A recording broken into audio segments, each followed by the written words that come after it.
우리는 도저히 있을 수 없는 사건이 일어났을 때, 그때 우리는 기적이 일어났다, 이렇게 이야기를 합니다.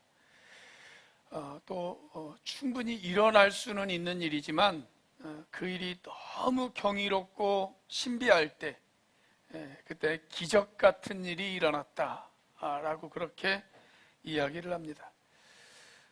우리 주변에서 흔하게 볼 수 있는 일임에도 불구하고 너무 경이로운 기적 같은 일의 대표적인 사건이 있다면 무엇일까요?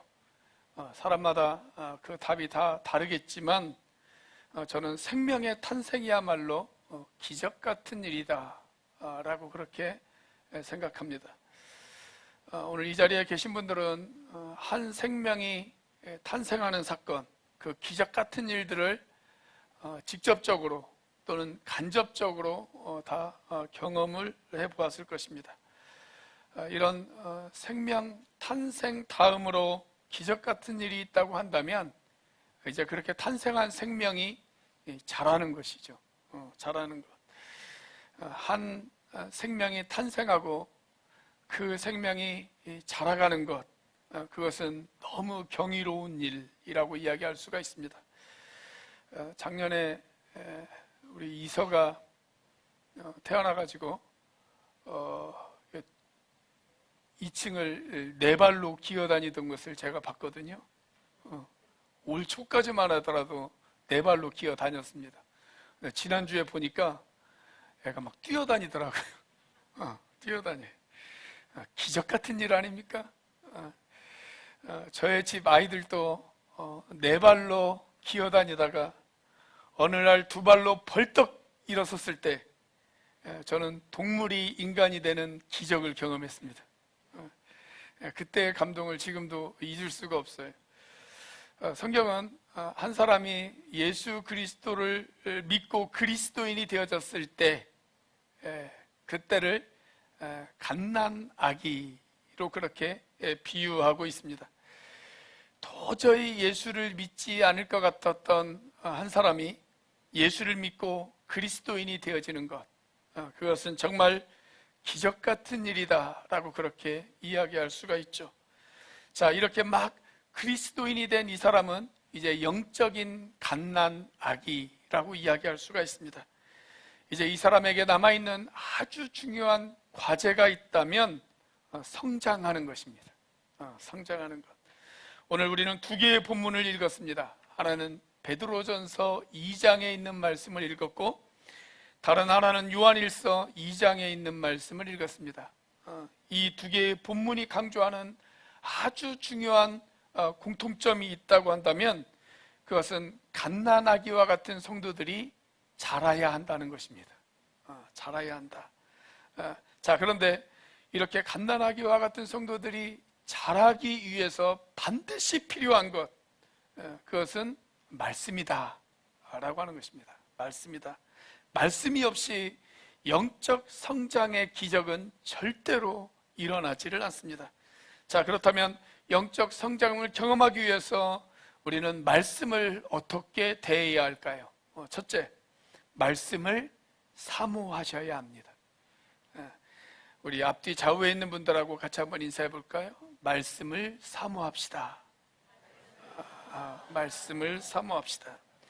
자, 오늘 베드로전서 2장 2절에 있는 말씀을 다시 한번 읽어보도록 하겠습니다. 시작. 갓난아기들처럼 순수하고 신령한 젖을 그리워하십시오. 여러분은 그것을 먹고 자라서 구원에 이르러야 합니다. 자, 여기 그것을 먹고 자라서 구원에 이르러야 한다, 그렇게 말씀하고 있습니다. 이것은 아직 구원을 받지 못했기 때문에 너희들이 구원을 받아야 된다, 이런 말이 아닙니다.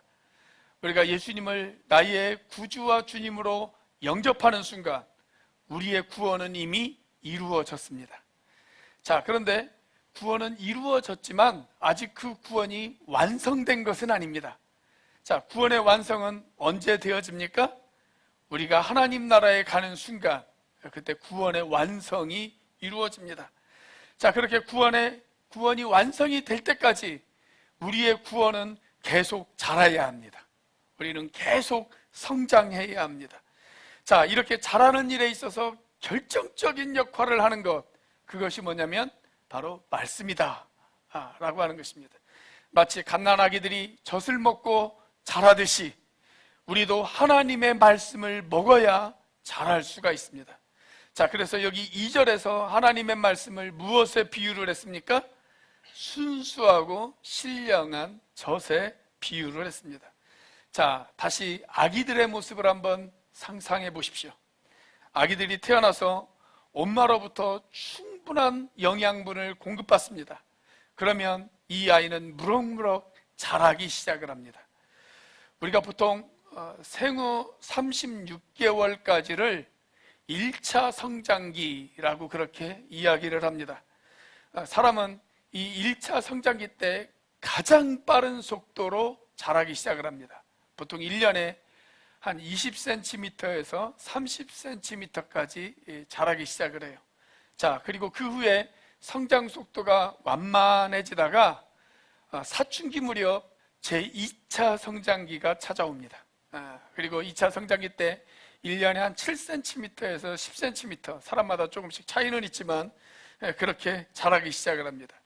자, 이런 성장을 이루기 위해서 아이들이 계속적으로 찾는 것, 그게 뭐냐면 먹을 것입니다.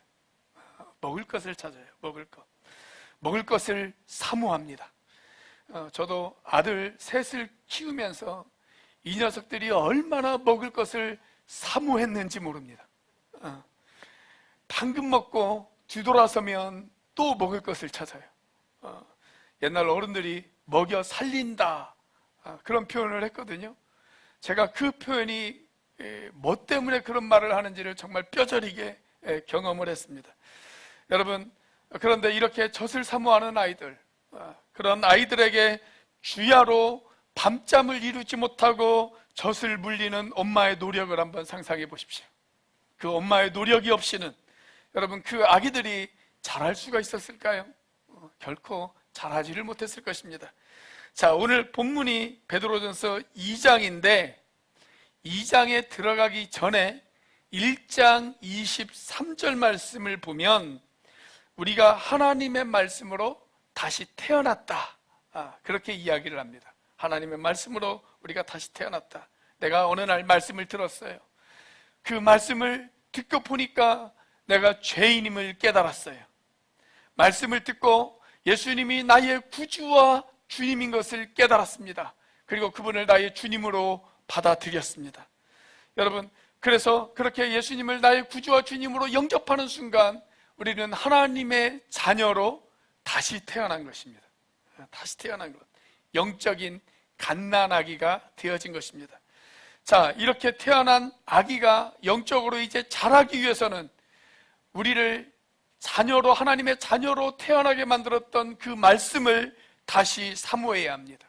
자, 그렇다면 말씀을 사모해야 한다라고 하는 말은 도대체 무슨 말일까요?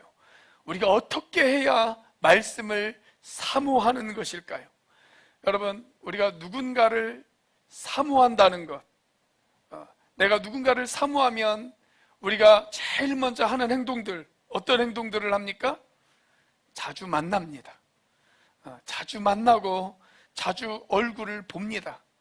그렇지 않습니까?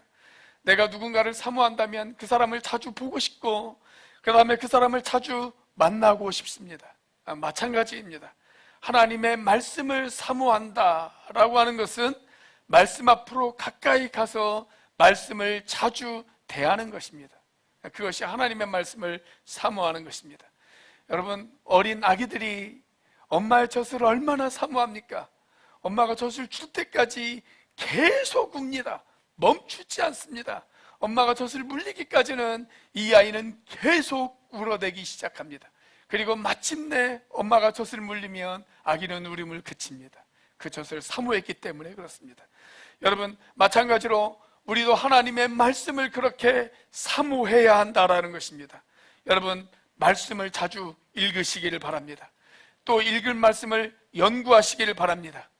여러분들이 생명의 삶 공부할 때 말씀을 요약했던 거 기억하시죠? 그런 식으로 말씀을 연구하셔야 됩니다. 이런 노력 없이 영적인 성장은 결코 이루어지지를 않습니다. 우리 교회에서는 말씀을 가까이 할 수 있게 하려고 여러분들에게 여러 성경 공부 프로그램들이 준비되어져 있습니다. 일단 교회에 처음 등록하셨다, 그러신 분들은 오늘부터 시작되어지는 새가족반에 참석하시길 바랍니다. 아직 나는 새가족반에 참석한 적이 없다, 그러신 분들은 좀 이따 식사하시고 3층 목양실로 올라오시면 됩니다.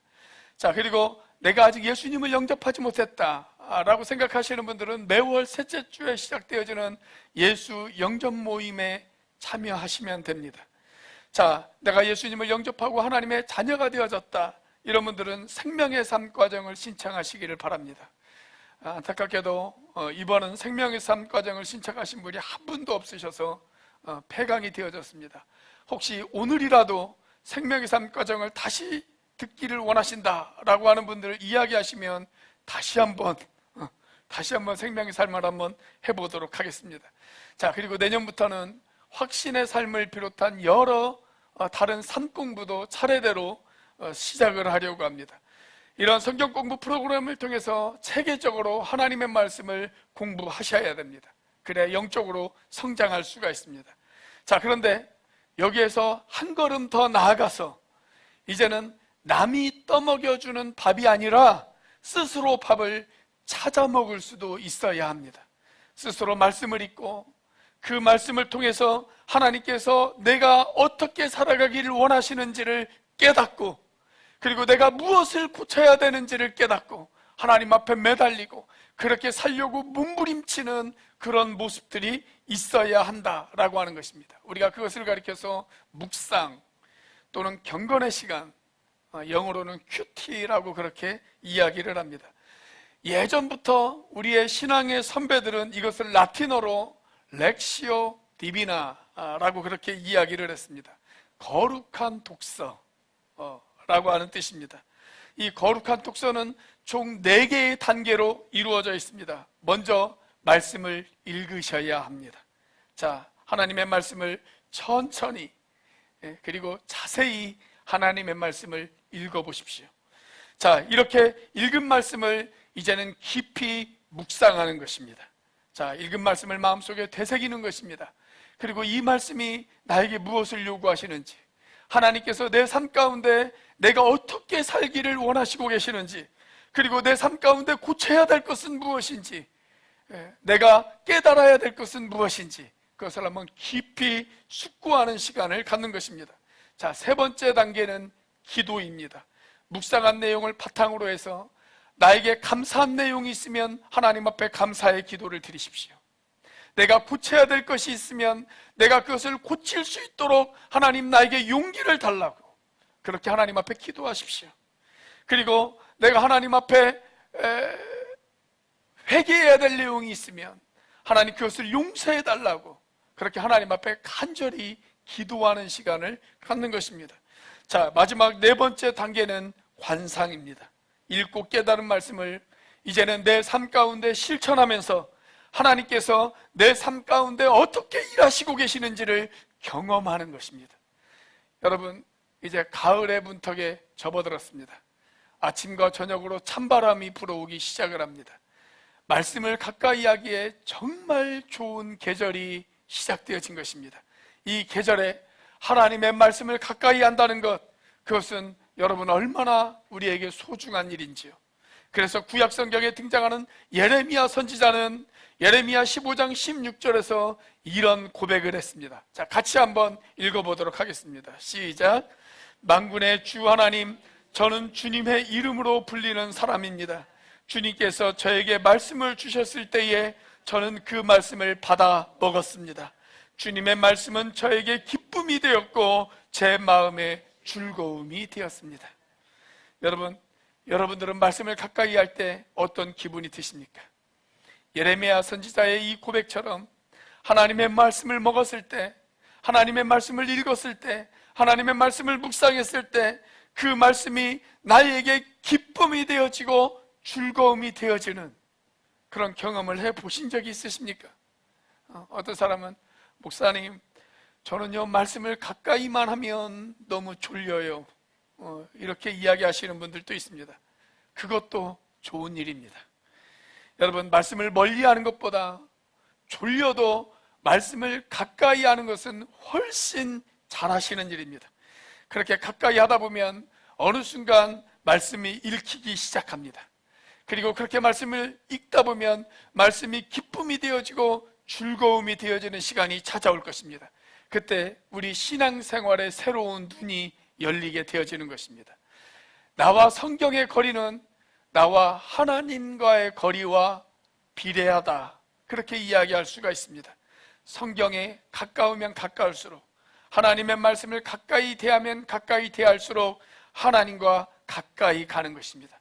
그런데 성경과 나 사이의 거리가 너무 멀다, 일주일에 그냥 주일 예배 하루 나와서 예배 시간에 잠깐 하나님의 말씀 보고 일주일 동안 한 번도 하나님의 말씀을 펼쳐보지 못한다, 그러면 여러분, 그만큼 나와 하나님 사이의 거리는 먼 것입니다. 우리 침례교단의 자랑인 유명한 세계적인 전도자 D.L. 무디라고 하는 사람은 예수 그리스도를 믿자마자 이런 고백을 했습니다. 이 사람이 예수님을 믿고 그리스도인이 되자마자 마음 가운데 이런 결심을 했어요. 아주 유명한 결심이에요. 이런 결심을 했습니다. 그게 뭐냐면 No Bible, No Breakfast. 다시 말하면 나는 아침에 일어나서 성경을 펼쳐보기 전에는, 하나님의 말씀을 읽기 전에는 아침밥을 먹지 않겠다 라고 하는 것입니다. 오늘 아침에 일어나셔서 성경을 읽지도 않고 아침밥을 드신 분들은 양심의 가책을 느끼시기를 바랍니다. 앞으로 아내 되시는 분들은 남편이 아침에 일어나서 말씀을 읽지도 않고 기도도 하지 않았는데 아침을 먹으려고 한다면 아예 아침밥을 차려주시지 마시기를 바랍니다. 여러분, 영적 성장을 위해서 내가 할 수 있는 아주 최소한의 노력, 그것은 하나님의 말씀을 가까이 하는 것입니다. 영적 성장의 기적을 체험하고 싶으십니까? 그렇다면 먼저 말씀을 사모하시기를 바랍니다. 자, 영적 성장을 경험하기 위해서 우리가 어떻게 말씀을 대해야 될까요? 두 번째로, 말씀이 내 안에 거하시게 해야 합니다. 말씀이 내 안에 거하시게 해야 합니다. 자, 우리가 영적 성장을 경험하기 위해서는 말씀을 사모하는 것만으로 그쳐서는 안 됩니다. 이제는 그 말씀이 내 안에 거하게 해야 합니다. 머물러 있게 해야 합니다. 자, 그것이 바로 요한일서 2장 14절의 내용입니다. 자, 아기가 태어나고 어느 정도 시간이 흐르면 아기가 아이가 됩니다. 그리고 초등학생이 되고 중학생이 되고 고등학생이 되고 이제 청년이 되어집니다. 영적인 상태도 마찬가지입니다. 영적인 아기였다가 아이가 되어지고 점점 자라서 청년이 되어집니다. 자, 이런 영적 청년들, 영적인 젊은이들, 그런 사람들을 향해서 성경은 오늘 이렇게 이야기를 합니다. 자, 젊은이 여러분, 여기에서부터 같이 한번 읽어보도록 하겠습니다. 시작. 젊은이 여러분, 내가 여러분에게 이 글을 쓰는 까닭은 여러분이 강하고 하나님의 말씀이 여러분 속에 있어서 여러분이 그 악한 자를 이겼기 때문입니다. 자, 여기 영적 청년의 이미지, 두 가지의 이미지로 소개를 하고 있습니다. 하나는 뭐냐면 강하다라는 것입니다. 강하다. 자, 그리고 또 하나는 뭐예요? 이긴다라고 하는 것입니다. 강하고 이긴다. 여러분, 젊은이가 빌빌거린다, 이건 젊은이의 모습이 아니죠. 젊은이의 모습이 아니에요. 젊은 청년의 가장 큰 장점은 뭐냐면 쓰러지고 넘어져도 다시 일어설 수 있다는 것입니다. 그게 젊은 청년의 가장 큰 장점입니다. 자, 그래서 다시 도전합니다. 그리고 마침내 이깁니다. 자, 누구를 상대로 이겨요? 우리의 영적 원수인 마귀와 싸워서 이길 수가 있습니다. 어떤 사람은 예수를 믿어도 매일 죄짓고 매일 쓰러지고 매일 좌절하고 매일 유혹에 흔들거리기 시작을 합니다. 왜 그래요? 아직 청년이 되어지지 못했기 때문에 그래요. 아직 영적인 어린 아이이기 때문에 그렇습니다. 자, 그런데 우리의 신앙이 자라서 영적 청년이 되어지면 이제 원수 마귀와 싸워서 승리를 맛볼 줄도 압니다. 물론 매일 이기는 것은 아닙니다. 어떤 때는 쓰러지기도 하고 넘어질 때도 있어요. 그런데 가끔은 승리를 맛볼 때도 있단 말이죠. 나를 흔드는 사탄의 유혹 앞에서 노라고 그렇게 이야기를 할 수도 있게 되어집니다. 이것이 영적 청년의 모습입니다. 제가 저희 아이들이 어렸을 때 아이들이 저에게 팔씨름을 하자고 요구를 해요. 그러면 제가 팔씨름을 합니다. 그러면 제가 이길까요? 질까요? 대부분의 아빠들은 아이들에게 용기와 자신감을 주기 위해서 일부러 져줍니다. 그런데 저는 절대로 그렇게 하지 않았습니다. 너의 현실을 제대로 알아야 한다. 이게 제 모토였습니다. 그래서 그냥 이겨버렸습니다. 물론 처음에는 좀 버티는 신용을 해줍니다. 버티는 신용을 해주다가 한 20초, 30초 지나서 그냥 이겨버립니다. 그러면 어떻게 할까요? 얘가 억울해하죠. 또 그래요. 또 해줘요. 또 이겼어요. 그러면 또 그럽니다. 몇 번 계속 반복해서 또 하자고 그러니까 나중에는 귀찮더라고요. 그래서 어떻게 해요? 그때는 그냥 져줬어요. 그랬더니 엄청 좋아하더라고요. 자, 그러다가 이 아이가 고등학교가 되어졌을 때, 고등학생이었을 때 어느 날 갑자기 저한테 찾아와가지고 아빠, 나랑 팔씨름 하자. 그러더라고요. 제가 그래서 정말 젖먹던 힘까지 다 해서 팔씨름을 했습니다. 이겼을까요? 졌을까요? 진짜로 졌습니다. 진짜로 졌어요. 그런데 제가 기뻤을까요? 슬펐을까요? 기뻤습니다. 기뻤어요. 이제 이 아이가 이렇게 컸구나. 이렇게 컸구나. 그것을 확인하는 그런 순간이었습니다. 마찬가지로 우리가 영적으로 성숙했을 때 그런 우리의 모습을 보시고 하나님이 얼마나 기뻐하실까요? 얼마나 기뻐하실까요? 예전에는 여기에서 유혹하면 이렇게 흔들리고 저기에서 유혹하면 저렇게 흔들리고 갈 때도 그런 갈 데가 없어요. 흔들 때마다 흔들려요. 넘어지고 쓰러지고 매일 사탄에게 얻어맞고 패배하고 죄짓고 그리고 울면서 하나님 앞에 나옵니다. 그런데 어느 날 사탄의 유혹 앞에서 이겼어요. 강해진 것입니다. 이제는 큰 것입니다. 성장하고 성숙한 것입니다. 자, 그런데 우리가 무엇으로 그렇게 강해질 수가 있습니까?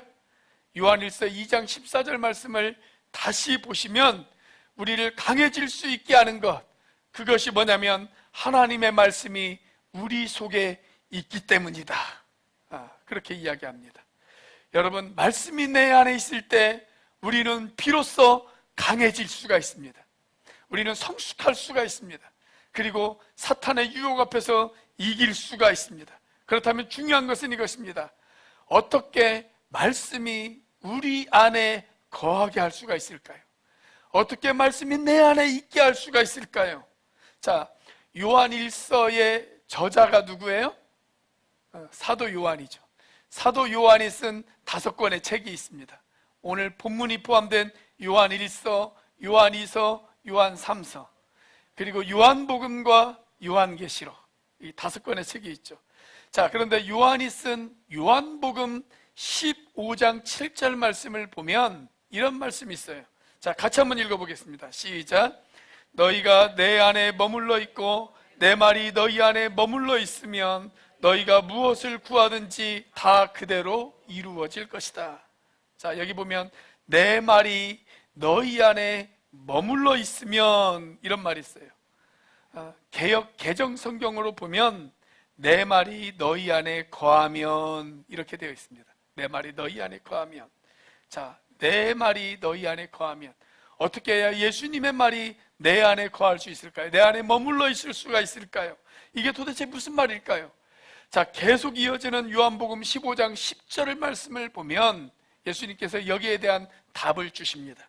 자, 10절 말씀 같이 한번 읽어보겠습니다. 시작. 너희가 내 계명을 지키면 내 사랑 안에 머물러 있을 것이다. 그것은 마치 내가 내 아버지의 계명을 지켜서 그 사랑 안에 머물러 있는 것과 같다. 여기 주님이 너희가 내 계명을 지키면 내 사랑 안에 머물러 있는 것이다, 그렇게 말씀하고 있어요. 그러니까 내가 주님 안에 거하고 주님의 말씀이 내 안에 거하는 것, 그것이 뭐냐면 내가 주님의 계명을 지키는 것입니다. 주님의 말씀을 지키는 것, 말씀대로 실천하는 것, 그걸 말해요. 말씀을 듣기만 하고 끝나는 것, 그것이 아니라, 말씀을 읽기만 하고 끝나는 것이 아니라 이제는 그 말씀대로 살아야 한다는 것입니다. 그 말씀대로 살아야 한다. 그것이 바로 주님이 내 안에 거하고 주님의 말씀이 내 안에 거하는 것입니다. 주님의 말씀이 내 안에 거하는 것. 여러분, 우리가 성경을 읽는 이유 왜 읽어요? 그냥 읽기 위해서 읽는 것은 아니죠. 성경을 읽는 이유, 그것은 그 성경 말씀대로 살기 위해서 읽는 것입니다. 여러분, 우리가 주일날 예배당에 나와서 하나님의 말씀을 듣는 이유 왜 듣습니까? 듣기 위해서 듣는 것이 아니에요. 그 말씀대로 살기 위해서 듣는 거예요. 자, 그런데 아직도 그냥 내가 성경을 읽고 성경 말씀을 듣고 그랬는데도 여전히 그 말씀을 실천하지 못하고 있다. 그렇다면 여러분들은 성경을 잘못 읽는 것이고 설교를 잘못 듣는 것입니다. 여러분, 성경은 우리가 실천하기 위해서 성경을 읽고 실천하기 위해서 설교 말씀을 듣는 겁니다. 그것을 우리가 순종이라고 그러죠. 순종. 말씀이 하라고 하면 하고 말씀이 하지 말라고 하면 하지 않는 것. 여러분, 그럴 때 우리의 삶의 변화가 일어나요. 그럴 때 영적 아기가 성장해서 어른이 되어질 수가 있습니다. 그래야 우리가 원수 마귀로부터 승리할 수가 있습니다. 자, 오늘 본문인 베드로전서 2장 1절 말씀을 보면 예수님을 영접해서 영적 아기가 성장하는 과정에 있어서 버려야 될 5가지를 이야기하고 있습니다. 버려야 될 5가지. 자, 2장 1절을 다시 한번 읽어보도록 하겠습니다. 시작. 그러므로 여러분은 모든 악의와 모든 기만과 위선과 시기와 온갖 비방하는 말을 버리십시오. 자, 우리가 영적 아기 상태였다가 어른이 되어지기 위해서 하나님의 말씀이 우리에게 버려야 되는 5가지. 여러분, 첫 번째 뭐예요? 악의. 악의. 악의는 뭐냐면 다른 사람들에게 해를 끼치기 위한 일체의 생각과 행위, 이것이 바로 악의입니다. 자, 그 다음에 기만.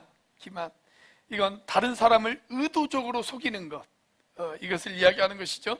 세 번째로 위선. 이것은 겉과 속이 다른 것입니다.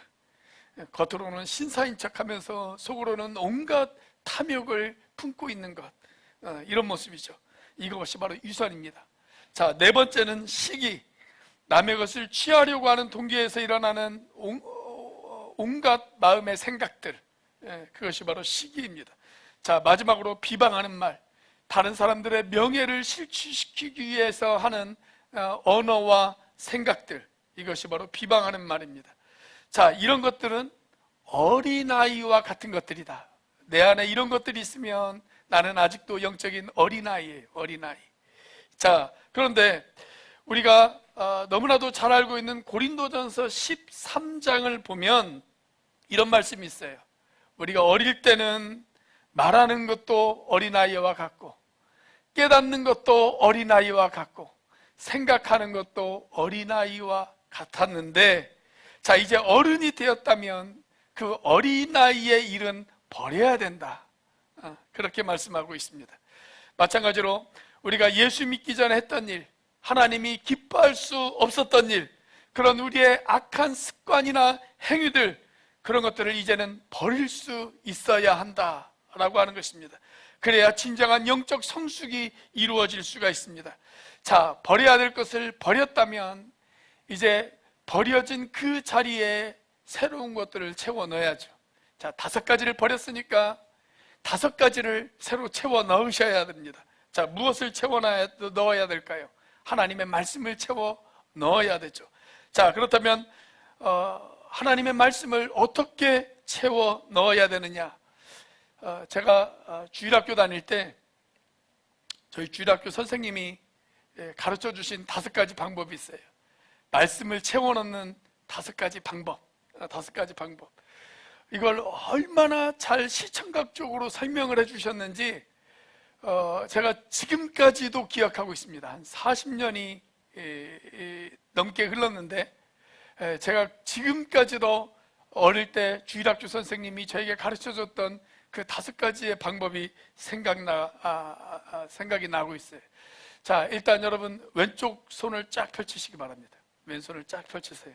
왼손을 쫙 펼치시면 이 손가락 하나하나에다가 제가 이름을 붙여주드리도록 하겠습니다. 자, 하나씩 저를 따라서 하세요.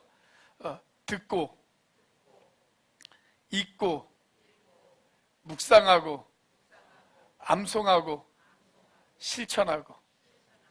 듣고, 읽고, 묵상하고, 암송하고, 실천하고.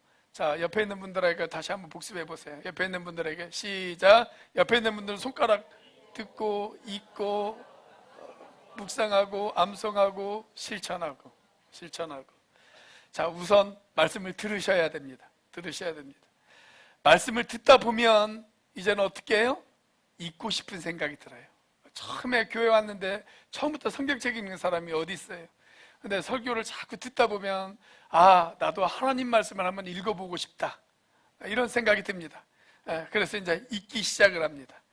자, 읽었다면 이제는 그 말씀이 나에게 어떻게 살라고 하시는지, 그 말씀을 통해서 하나님이 나에게 무엇을 말씀하시는지, 내가 어떤 삶을 살기를 원하시고 계시는지, 그것을 묵상하셔야 됩니다. 묵상하셔야 돼요.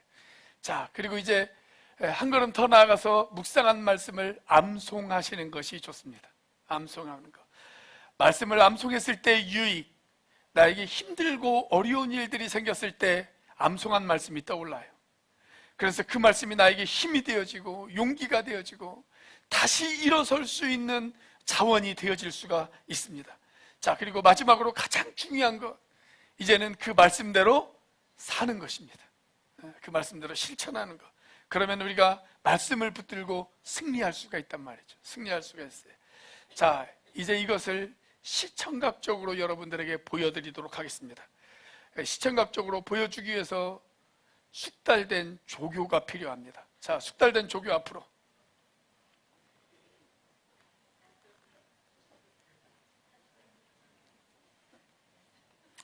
자, 첫 번째 손가락 뭐예요? 듣고. 자, 여러분들이 말씀을 듣기만 했어요. 자, 첫 번째 손가락으로 이 말씀을 붙잡아 보세요. 붙잡을 수 있어요, 없어요? 붙잡을 수 있어요, 없어요? 없죠. 듣기만 하는 것으로는 절대 말씀을 붙잡을 수가 없습니다.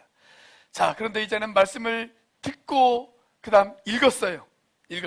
자, 붙잡을 수 있습니까, 없습니까? 있어요, 없어요?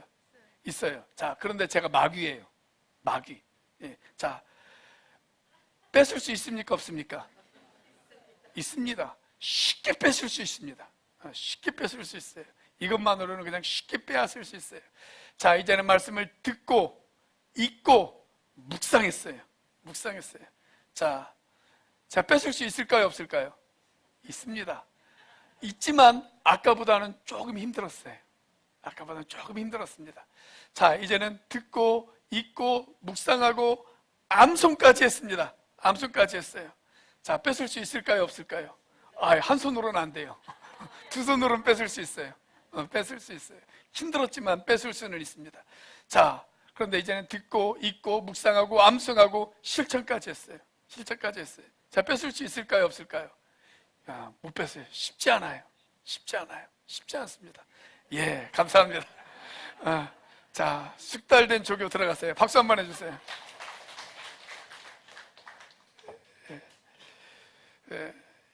이래야 안 잃어버려요.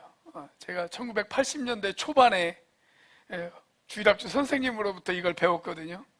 지금도 기억하고 있어요. 지금도 기억하고 있어요. 여러분, 물론 이런 과정들이 쉽지는 않습니다.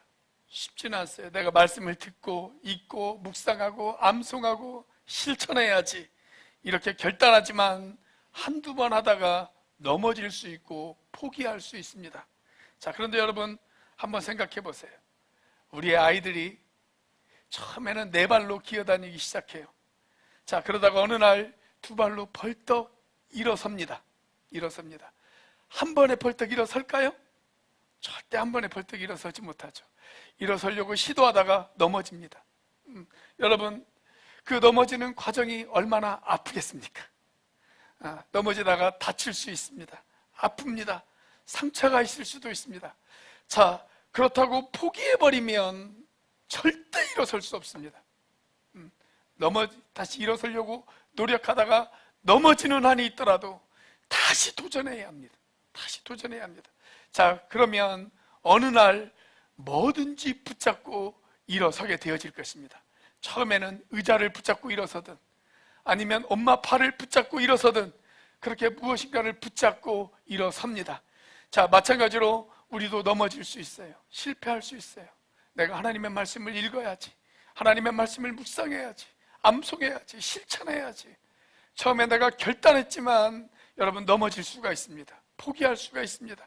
자, 그런데 계속 도전하다 보면 어느 날 말씀을 붙들고 벌떡 일어서게 되어지는 그런 놀라운 기적 같은 경험을 하게 되어질 것입니다. 그리고 계속 성장하면서 이제는 넘어지지 않고 걷기도 하고 뛰기도 하는 그런 청년의 모습이 되어질 것입니다. 저는 최근에 혜연이라고 하는 필명을 사용하는 시인이 쓴 몸부림이라고 하는 아주 짧은 시를 하나 읽었습니다. 너무나도 제 마음에 작은 울림을 주는 그런 시였어요. 제목이 몸부림이라고 하는 시입니다. 한번 들어보세요. 손을 펴 바라는 것 얻을 수 있을까? 다리를 넘겨 원하는 곳 갈 수 있을까? 가녀린 손 햇살 하나를 안고 앙증스러운 발 하늘 아래 웃음 지으며 걸어갈 수 있다면 아가야, 내 몸부림 헛되지 않을 거야. 여러분, 우리가 말씀을 붙들고 벌떡 일어서서 하늘나라를 바라보며 걸어갈 수만 있다면 사랑하는 여러분, 우리의 몸부림 헛되지 않을 것입니다. 이제부터 그 말씀을 가까이 하시고 말씀을 듣고 읽고 묵상하고 암송하고 실천하는 저와 여러분들의 삶이 되시기를 주의 이름으로 축복합니다. 기도하시겠습니다.